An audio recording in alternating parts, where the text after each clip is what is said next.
नमस्कार दोस्तों, need to know पर आप सभी लोगों का हार्दिक स्वागत है। कुदरत की तरफ से धरती पर बनाई गई हर एक चीजें अपने आप में ही अनमोल है, चाहे वो नदियां हो या हो विशाल सागर या महासागर। इसी कड़ी में झीलें एक ऐसा कुदरत का बनाया निर्माण है जिनकी खूबसूरती और शांति की तरफ कोई भी खिंचा चला आता है। लेकिन क्या हो अगर कि एक ऐसी झील जो अपनी ओर लोगों को आकर्षित तो करती है, लेकिन अपनी शांति और खूबसूरती की वजह से नहीं, बल्कि अपने अंदर समाये रहस्यों की वजह से। आपको ये बात जानकर हैरानी होगी कि इस झील में इंसान तो नहीं, बल्कि इंसानों के कंकाल तैरते हुए दिखाई पड़ते हैं। इस झील ने सदियों पुराने रहस्यों को अपने अंदर समाया हुआ है। तो चलिए आज हम आपको लेके चलते हैं इस रहस्यमय कुंड की यात्रा पर, जहां जानेंगे इसके अनसुलझे रहस्यों के बारे में।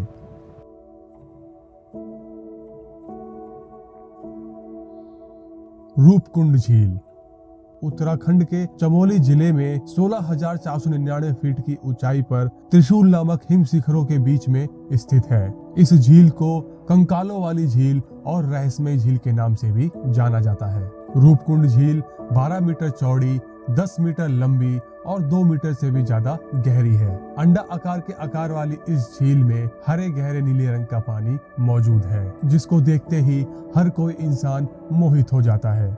रूपकुंड झील साल के 6 महीने बर्फ से ढकी रहती है, लेकिन जैसे जैसे बर्फ पिघलती है, रूपकुंड अपने असली रूप में आने लगती है। पूरी तरह से बर्फ पिघल जाने के बाद इस झील में कंकाल ही कंकाल तैरते हुए नजर आते हैं।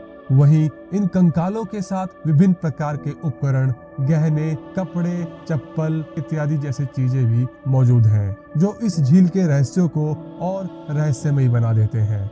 लोक कथाओं में कहा गया है कि जब माता पार्वती जी, जिन्होंने उस समय नंदा देवी का रूप लिया हुआ था, और भोलेनाथ शिव जी हिमालय की ओर जा रहे थे, कुछ दूर जाने के बाद नंदा देवी जी को प्यास लगी।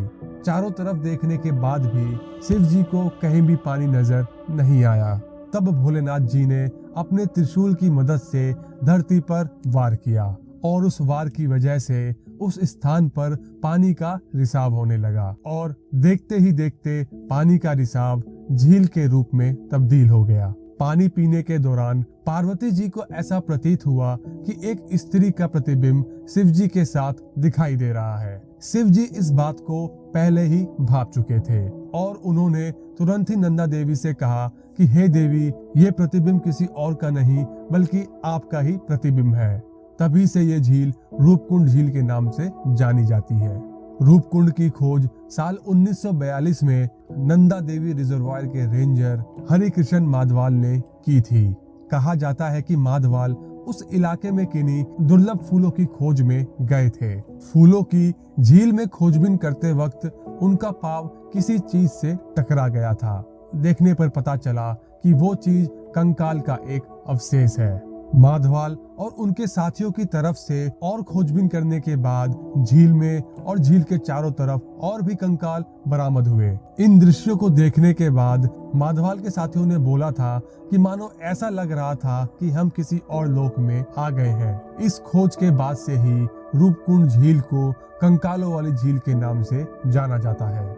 रूपकुंड की खोज होने के बाद नेशनल ज्योग्राफिक ने भी अपनी एक टीम को इस झील की खोज के लिए भेजा था, और इस टीम ने भी 30 और नए कंकालों की खोज करी थी। वैसे तो रूपकुंड झील को लेके काफी शोध किए गए हैं, और साथ ही साथ इस कुंड के साथ काफी कहानियां भी प्रचलित हैं। कहा जाता है कि ये कंकाल कश्मीर के जनरल जोरावर सिंह और उनके साथियों के हैं, जो 1841 में तिब्बत के युद्ध के बाद घर वापसी के लिए लौट रहे थे, लेकिन रास्ता भटक जाने की वजह से और अचानक आए तूफान में फंस जाने की वजह से इन सभी की मौत हो गई। जबकि दूसरी तरफ एक दंत कथा में कन्नौज के राजा जसदवाल अपनी रानी और सेना के साथ नंदा देवी के दर्शन के लिए तीर्थ यात्रा पर निकले थे। काफी ढोल नगाड़ों के साथ शोर शराबा करते हुए राजा नंदा देवी के दर्शन के लिए आगे बढ़ रहे थे, लेकिन स्थानीय लोगों के मना करने के बावजूद भी राजा ने ढोल नगाड़ों को बंद नहीं करवाया। वहीं राजा के घमंड को देखते हुए नंदा देवी जी को गुस्सा आ गया, और अपने गुस्से का प्रकोप राजा और उनकी सेना पर दिखा दिया, जिसके परिणाम स्वरूप उस इलाके में काफी भीषण तूफान आ गया। उस तूफान में फंसने की वजह से ही इन सभी लोगों की मौत हो गई। समय दर समय रूपकुंड पर कई शोध हुए हैं। इन सभी शोधों से ये पता चला है कि यह कंकाल 800 से 900 साल पुराने हैं। कंकालों की कार्बन डेटिंग और एक्सरे से ये पाया गया कि सभी कंकाल किसी भी बीमारी से ग्रस्त नहीं थे, जिनका मतलब साफ था कि इन सब की मौत किसी भी बीमारी की वजह से नहीं हुई थी। पुरानी शोधों में ये पाया गया था कि ये सभी कंकाल एक ही समूह और एक ही समय पर यहाँ पे इकट्ठा हुए थे, लेकिन नए शोधों में ये खुलासा हुआ कि ये सभी कंकाल एक समूह के नहीं बल्कि दो अलग अलग समूह के थे, और ये दोनों समूह भी अलग अलग समय पर यहाँ इकट्ठा हुए थे।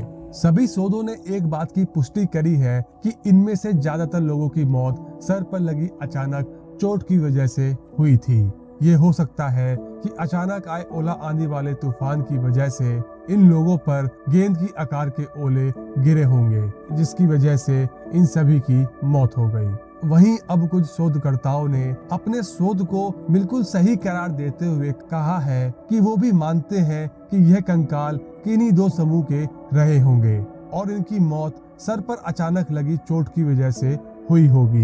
इन शोधकर्ताओं का कहना है कि हो सकता है कि यह स्थान तीर्थ यात्रा के लिए इस्तेमाल किया जाता होगा, क्योंकि यहाँ हर 12 साल पर नंदा देवी के दर्शन की काफी मान्यता है। तो जो परिवार वाला समूह था वो यहाँ पर नंदा देवी के दर्शन के लिए आया होगा और दूसरा समूह यहाँ के स्थानीय लोगों का रहा होगा, जो बाहर से आए लोगों को नंदा देवी के दर्शन करवाया करते थे। तो ये हो सकता है कि दर्शन के दौरान अचानक आए ओला आंधी वाले तूफान में फंसकर इन सभी की मौत हो गई। शोधकर्ता बताते हैं क्योंकि ये स्थान बर्फीले इलाके में आता है, तो यहाँ की बर्फ ने ही कंकालों को संरक्षित करके रखा होगा।